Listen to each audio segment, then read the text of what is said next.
A 34-year-old woman with grease still under her fingernails from morning maintenance checks stood in the dim radio room when the distress call cut through the static, coordinates deep in contested waters where no friendly aircraft was supposed to be. Her name was Alara Voss. To everyone at the forward support base, she was just the quiet logistics coordinator who kept the flight schedule straight and never raised her voice.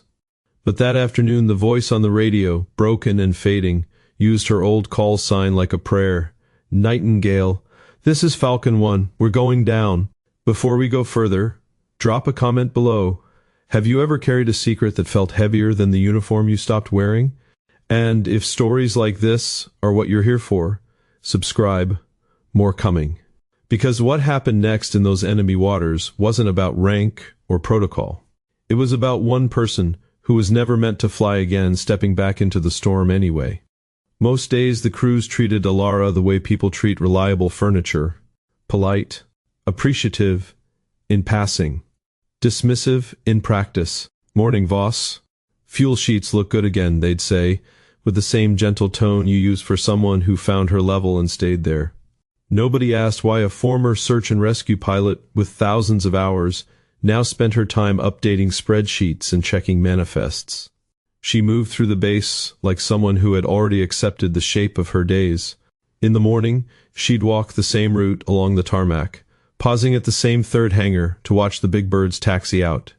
She'd sip bitter coffee from a chipped blue mug and wave at the young pilots who saw her as the helpful aunt who remembered their birthdays. In private, though, when the night shift thinned out, she would sit alone in the simulator room with the lights low and run old emergency procedures nobody had asked her to practice in years. Her fingers moved across the controls with muscle memory that refused to fade. The anchoring object was a small silver compass on a worn leather cord. Her brother's. He had pressed it into her palm the last time they flew together and said it would always point home even when instruments lied. She kept it tucked inside her jacket, close to her heart, the way other people kept dog tags. One afternoon, a senior officer passed her in the hallway. "You're so good at keeping us organized, Alara. It's perfect for you." The words were kind. They still landed like a door closing.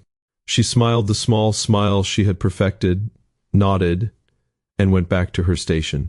On the surface, everything was calm. Underneath, something restless kept turning, like rotors that wouldn't quite spool down. What nobody at the base knew was how much Alara still carried. Memory came in fragments, the smell of salt air and jet fuel.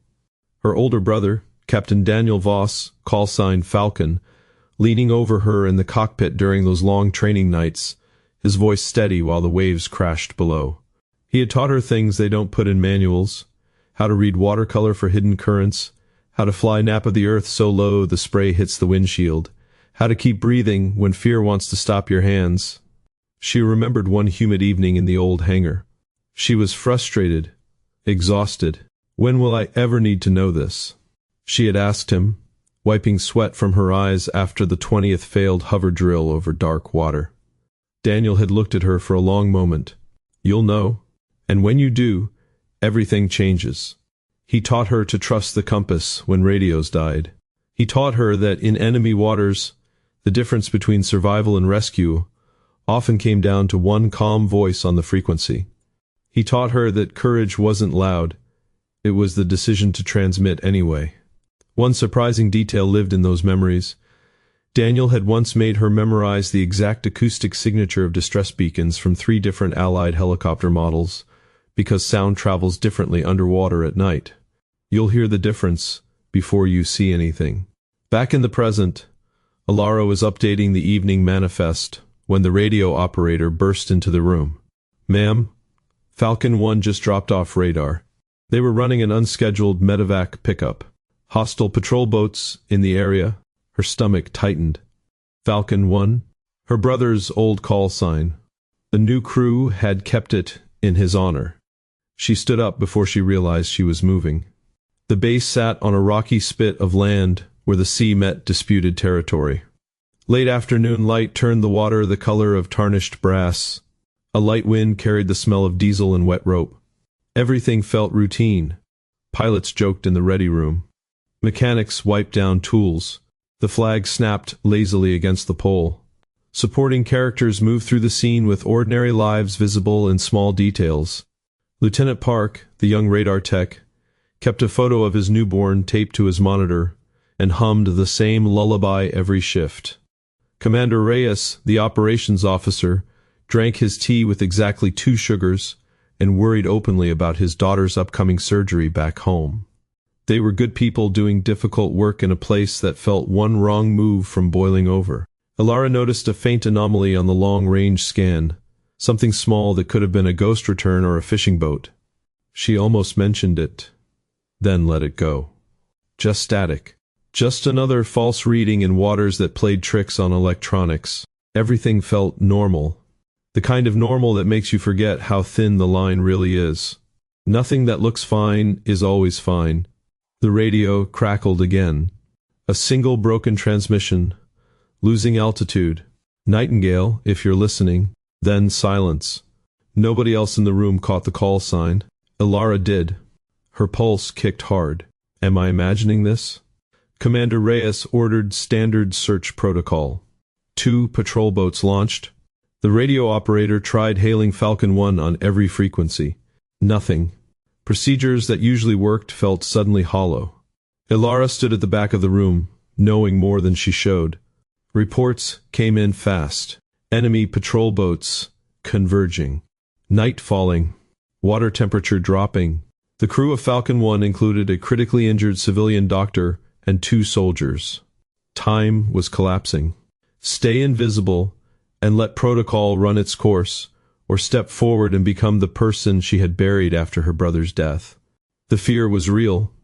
Another crash, another loss, another lifetime of wondering if she could have done more. The other path was worse. Silence while people died. Stay with me here, because what happens in the next few minutes is the part nobody talks about. And once you hear it, you won't forget it. Think about what you would have done in their position. Hold that thought. We'll come back to it. Elara walked to the center of the room, voice low but steady. I'm taking rescue 2. Now. Elara, you haven't flown operational in 2 years, Commander Reyes said carefully. We have active pilots on standby. This isn't the time for nostalgia. Stand down. The first rescue boat reported engine trouble. Enemy vessels closing faster than expected. Elara leaned over the map table. Falcon 1's beacon has a secondary harmonic. If you listen on 142.3%, you'll hear it under the main frequency. I know, because Daniel taught me the exact sound it makes when partially submerged. She named the precise technical detail only someone who had flown with the original Falcon would know.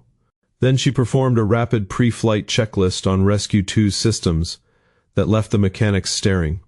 She asked one quiet question to the lead pilot on standby. When was the last time you practiced manual auto-rotation in 12-knot crosswinds with 0 visibility? The silence that followed exposed everything. Commander Reyes looked at her for a long beat. The weight of the decision sat between them. Then he nodded once. Wheels up. Nightingale. The silver compass rested against her chest, warmer now, heavier with new meaning. As she ran to the helicopter, she caught the voice of the injured doctor on the faint relay, young, scared, asking for her daughter by name. That was what was truly at stake. She lifted off as dusk bled across the water. Her hands shook on the collective for the first 30 seconds. Then muscle memory and something deeper took over. The instruments showed one story, low fuel, failing hydraulics on the downed bird. Her body felt the familiar terror and kept breathing anyway. Daniel's voice arrived in her memory, clear as the day he said it. The water doesn't care about your rank. It only cares if you listen. Assessment. Falcon 1 was down on a narrow reef shelf. 3 souls aboard. Enemy boats 20 minutes out. Rescue 2 had maybe 40 minutes of viable conditions. The plan, stated simply inside her helmet, get in low, stabilize the wreck, extract them before the sea or the enemy claims them. Step by step she flew. Each correction had its reason, compensating for wind shear she could feel in her bones. She talked the crew on the ground through what she was seeing. Lieutenant Park's voice changed from nervous to focused. Even Commander Reyes grew quiet in a different way. Mid-execution, a sudden swell shifted the wreckage. The civilian doctor was trapped by a collapsed seat. No training scenario covered the exact angle and the rising water. The solution came from something human. Ilara remembered how Daniel used to talk her through panic by reminding her of ordinary comforts. Over the intercom, she told the doctor, "Your daughter's name is Amara, right? She likes the blue bear. Focus on her voice. We're bringing you home to her." The doctor's breathing steadied enough for Ilara to guide a risky reach through the broken canopy. In that impossible place, a moment of pure tenderness, Ilara's hand found the doctor's through the wreckage for 3 full seconds. No words, just the brief, fierce squeeze of 2 terrified people choosing not to let go. Final approach, stretched out in excruciating detail. Every wave, every gust, every flicker of the instrument lights. The prophetic line returned in her mind exactly when needed. You'll know. And when you do, everything changes. Maximum doubt hit when she saw the enemy patrol lights on the horizon and felt the collective growing heavy. For one breath she almost pulled away. Resolution was imperfect, but real. She got all 3 out. One soldier had a broken leg. The doctor was hypothermic. Rescue 2 took damage to its tail rotor on the final lift. Not a triumph, a survival. They made it back to friendly waters as the first stars appeared. Silence followed. A full, ringing silence, while the sea kept moving beneath them, and the rotors thumped like a heartbeat that refused to quit. Back on the tarmac, Ilara's legs nearly gave out the moment her boots touched concrete. Her hands shook so badly she couldn't unstrap her helmet at first. An unexpected urge to both laugh and cry hit her at the same time. She let one tear fall before wiping it away. Lieutenant Park was the first to speak. "You brought them home, Nightingale." The words meant more than thanks. They meant recognition. Commander Reyes didn't say much. He simply walked over, placed a hand on her shoulder for a long moment, and nodded. The gesture carried everything. The injured doctor, wrapped in blankets, looked back at Ilara as they loaded her into the ambulance and mouthed, "Thank you," with her daughter's name on her lips. Official response was efficient. Debriefs scheduled, reports filed, but the raw gratitude in the eyes of the ground crew said more than paperwork ever could. Later that night, Ilara found her way to the quiet edge of the base where she and Daniel used to sit. The silver compass caught the moonlight. Its meaning had changed completely. It was no longer just a memory of what she lost. It had become proof of what she could still do. She stood alone for one moment before the world arrived, before questions and cameras and new expectations. Weeks later, ordinary life tried to return, but the shape of it had shifted. Pilots now nodded at her with respect that felt both good and uncomfortable. She still checked fuel logs, but people listened differently when she spoke. One quiet evening, she sat again in the old hangar with the silver compass in her hands. Daniel wasn't there, yet somehow he was. She asked the question that had been living in her since that night. Was I ready for that moment, or did the moment make me ready? The answer didn't come clean. Instead, in the stillness, she heard her brother's voice one last time in her memory. "Doesn't matter which came first, little sister. What matters is you listened, and you flew. Leave your answer below." I genuinely read every comment. Was she ready for that moment? Or did the moment make her ready? If this story moved you, I have more where this came from. Subscribe so you don't miss the next one. And leave a comment below telling me which moment in this story stayed with you. I genuinely want to know. In the end, the sea kept its secrets, but one silver compass still pointed home.